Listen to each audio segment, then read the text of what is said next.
Eto ang chismis at sariwang-sariwa pa. So eto nga ang nangyari. Kanina lang kinausap ako ng coworker ko na foreigner. He is from India. So sabi niya, bro, meron ka bang alam na apartment for rent or house for rent? Kasi daw, tinawagan siya ng mga kaibigan niya o yung roommates niya at sabi daw na pinapaalis na sila. So ang nangyari, pumunta doon yung landlord nila at nag-on-the-spot inspection. Hindi ko lang alam kung legal ba yung ginawa ng landlord kasi dati nung nag-rent ako, ang pagkakaalam ko, kailangan kang bigyan ng notice bago sila mag-inspect doon sa apartment nyo. So sa amin dati parang binibigyan kami ng 1 week notice bago sila pumunta doon para tignan yung apartment kung ayos ba or kung may nasira ba.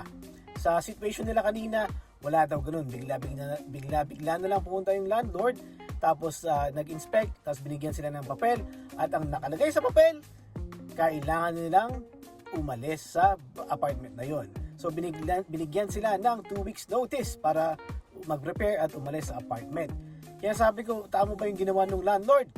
Pero tinanong ko siya kung ano bang story behind kung bakit nagalit or bakit parang pinapalis sila bigla ng landlord. So ito yung sinabi niya sa akin. They are renting a 3-bedroom apartment. Ang problema kasi nila sa 3 bedrooms na yun ay 6 na katao ang nakatira. So, para sa mga hindi pa nakakalam o bago dito sa Canada, may mga rules kasi dito ng mga landlord. Hindi ka basta-basta pwedeng maglagay na lang ng tao sa nirentahan mong apartment. Pag sinabi mo na dalawa lang kayo ang titira, dapat dalawa lang kayo talaga ang titira. Pag sinabi ng landlord na bawal lang pet or aso, pusa, bawal talaga. Hindi nyo pwedeng suwayin. Dahil pag hindi ka sumunod, pwede ka nilang alisin. Yun yung magiging grounds na nila para alisin ka dun sa apartment. May mga nakakalusot naman, syempre, oo. Pero, ang magiging problema lang dyan ay kung may nagsumbong. Yes, kung may nakakita sa'yo sa labas na winawalk mo yung aso, or nakikita nila lagi na, but ang daming kotse sa parking niya, tapos ang daming tao na naglalabas-masok dun sa bahay.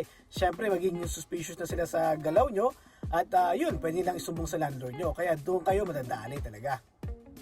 So, bakit nga ba tinanggal or pinapaalis yung kawork ko? Ito yung mga nakikita kong problema kasi na ginawa nila. Unang-una, 3 bedrooms yung nirent nila. So, ang expectation ng may-ari, dapat 3 lang sila nakatira doon. Pero hindi sila sumunod, naglagay sila ng extra pang 3, kaya naging 6 sila.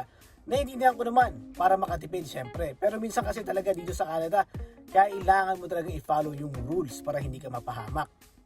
Ang pangalawang problema, kasasabi niya lang din sa akin na bawal daw talaga ang pets doon sa apartment na yon. Pero sinunod niya ba? Hindi. Bumili siya ng aso, di ba? Tapos ang malupit pa dito, nilalakad niya yung aso, winawalk niya. Kaya syempre may mga kapitbahay o ibang tao na nakakakita.